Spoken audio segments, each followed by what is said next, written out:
சீரியல்களின் full எபிசோடுகளை Sun டிவியில் ஒளிபரப்பான உடனே எக்ஸ்க்ளூசிவாக சன் நெக்ஸ்டில் மட்டும் ஃப்ரீயா பாருங்கள்.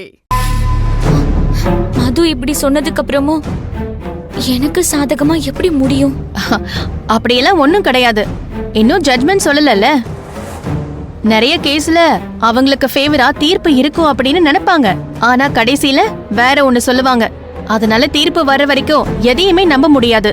நீ ஒன்னும் கவலைப்படாத, ரிலாக்ஸா இரு.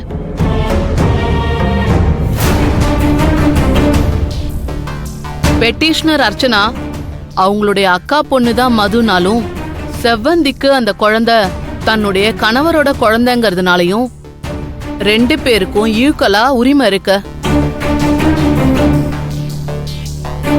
ஆனா மதுமிதா அப்படிங்கிற குழந்தையோட இப்போதைய சூழ்நிலையை வச்சு பார்க்கும்போது, அவங்க செவ்வந்தி கூட இருக்கும்போது கூடவே தாத்தா பாட்டி இருக்காங்க, அப்புறம் சித்தி சித்தப்பா இருக்காங்க, அவளுக்கு தம்பி தங்கச்சிங்க இருக்காங்க.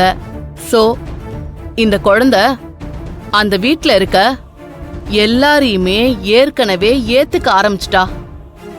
எல்லாரும் அவளை பேத்தியாதான் நினைச்சிருக்காங்க, மகளாவும் நினைச்சிருக்காங்க. இது அந்த குழந்தை பேசும்போதே தெரியுது.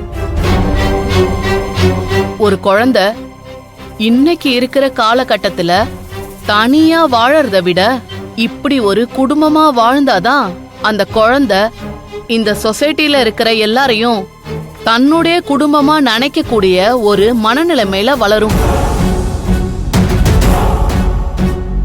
பொருளாதார ரீதியா பெட்டிஷனர் அர்ச்சனா கொஞ்சம் ஸ்ட்ராங்கா இருந்தாலும், வெறும் பொருளாதார பலம் மட்டும் ஒரு குழந்தைய வளர்க்கறதுக்கு ஒரு நல்ல காரணமா இருக்காதுங்கிறதுனாலையும், மதுமிதாவே நான் செவ்வந்தி கூட இருக்கேன்னு ஆசைப்படுறதுனாலையும் மதுமிதாங்கிற குழந்தையோட கஸ்டடிய செவ்வந்தியிடம் இந்த கோர்ட் ஒப்படைக்கிறது.